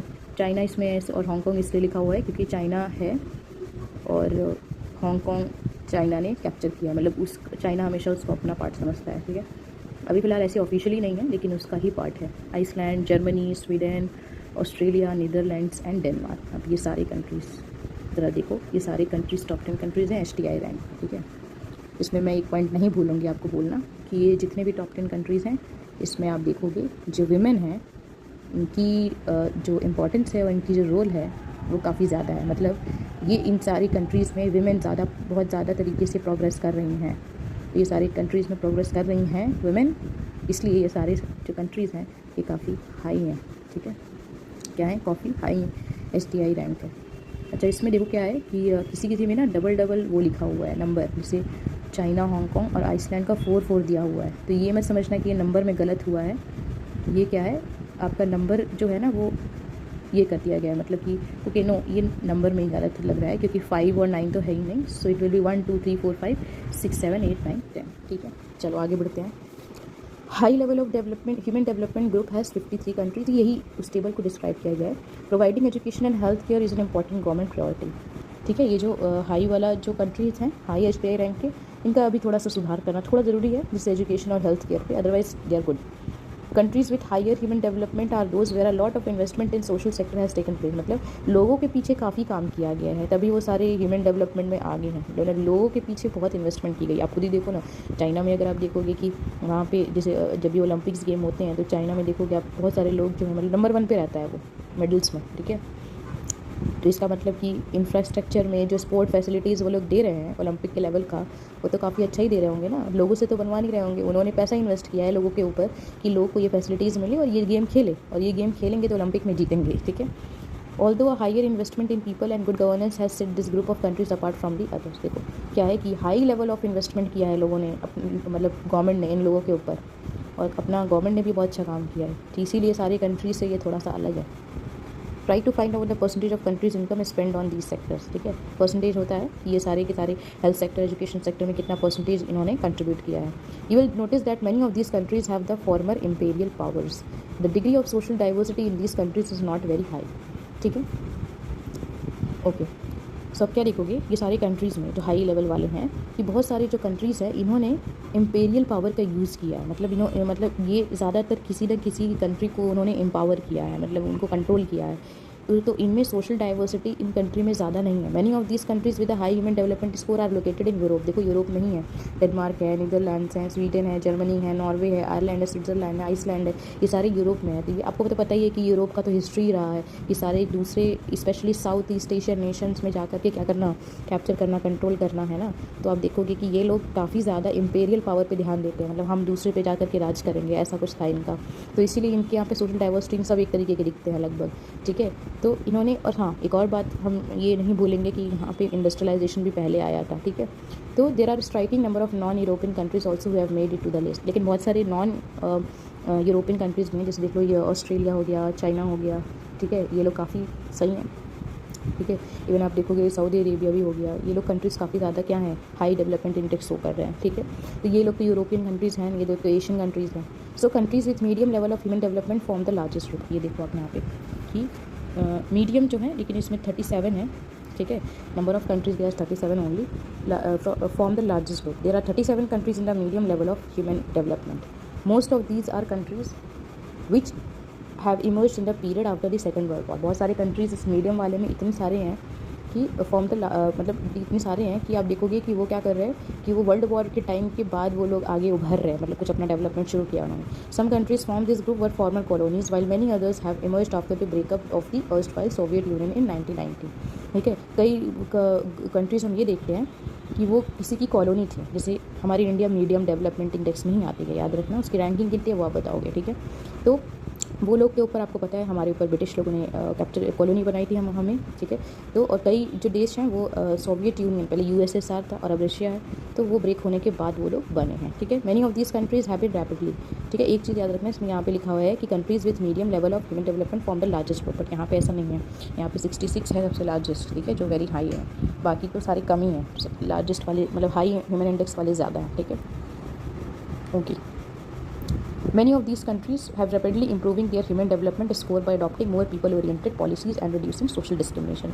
बहुत सारे ऐसे कंट्रीज़ हैं मीडियम वाले में, मीडियम HDI रैंक वाले में, जो कि लोगों के बारे में पॉलिसीज़ बनाने के बारे में सोचते हैं, और वो लोग उन्होंने सोशल डिफरेंसेस ख़त्म किया जब जा कर के वो अपने आप को इम्प्रूव कर पाए. Most of these countries have a much higher social diversity than the countries with higher level of development scores. बहुत सारे मीडियम कंट्रीज़ में ऐसे हैं, जैसे आप बांग्लादेश में देख लो, इंडिया देख लो. ठीक है, श्रीलंका देख लो. वैसे श्रीलंका का तो अच्छा HDI रैंक है. तो ये सारी कंट्रीज़ में आप देखोगे कि यहाँ पे मिक्स कल्चर के सोशल डाइवर्सिटी काफ़ी ज़्यादा है. बहुत सारे लोग मिक्स एंड मैच करके रह रहे हैं, बहुत सारे रिलीजन के लोग रह रहे हैं. ठीक है, तो ये सारी चीज़ें जो है वो मीडियम HDI रैंक वाले कंट्रीज़ के लिए है. ठीक है, many in this group have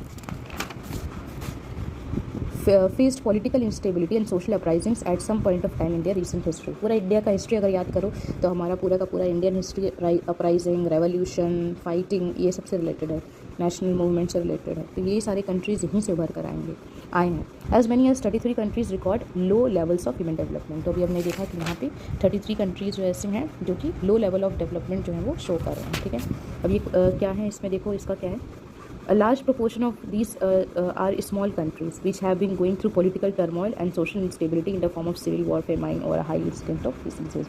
बहुत सारे ऐसे कंट्रीज हैं, छोटे कंट्रीज़ हैं, और वो है कंट्रीज़ तो शांति से नहीं रहते हैं, वो अपने आप को मतलब कि हमेशा सिविल वॉर और ये कम्युनलिज्म ये सारी चीज़ में पड़े रहते हैं, तो मतलब वो वहाँ के लोगों का कुछ भला ही नहीं हो पा रहा है। और जहाँ पे सोशल डेवलपमेंट नहीं है वहाँ पे इकोनॉमिक डेवलपमेंट कैसे होगा, ठीक है। तो दिस इज़ देयर। तो इसका अच्छा एग्जांपल सीरिया बोल सकते हैं हम, लिबिया बोल सकते हैं। यहाँ पे काफ़ी ज़्यादा सिविल वॉर का कंडीशन 24/7 रहती है। There is an urgent need to address the human development requirements of this group through well thought out policies, ठीक है। तो क्या बोलेंगे, इसकी ज़रूरत है, बहुत अर्जेंट नीड है ह्यूमन डेवलपमेंट रिक्वायरमेंट की। मतलब जो लास्ट के लो SDI रैंक वाले कंट्रीज़ हैं उन्हें अपने पॉलिसीज़ पे फिर से काम करना पड़ेगा और दोबारा से सारे लोगों को इंपॉर्टेंस देनी पड़ेगी, ठीक है। International comparison of human development can show some interesting results. बहुत सारे इंटरेस्टिंग रिजल्ट हमें दिखाई देते हैं। Often people tend to blame low levels of human development on the culture of the people. कई लोग सोचते हैं अरे इनका कल्चर ही ऐसा है, या फिर ये यहाँ पे ऐसे लोग हैं कि ये लोग ह्यूमन डेवलपमेंट नहीं करना चाहते हैं। जैसे एग्जाम्पल है, X country has lower human development because its people follow Y religion और belong to Z community. Such statements are misleading. हम ये नहीं बोल सकते कि अच्छा यहाँ के लोग तो इस रिलीजन के वजह से बिलोंग कर रहे हैं, या वाई कंट्री जो है वो ये इस कम्युनिटी से ही बिलोंग करती है तो इन लोगों का सोच ऐसा है या वैसा है। इस तरीके से हम मिसलीडिंग स्टेटमेंट नहीं बोल सकते हैं। ह्यूमन डेवलपमेंट मतलब होता है कि आप हेल्थ पे काम करिए, एजुकेशन पे काम करिए, रिसोर्सेज पे काम करिए, तो ओवरऑल डेवलपमेंट होगा। इसमें कोई रिलीजन की बात नहीं हो रही, ना कम्युनिटी की बात हो रही है, ठीक है। ठीक है, आप एक ब्रॉडर पर्सपेक्टिव से सोचो नाउ।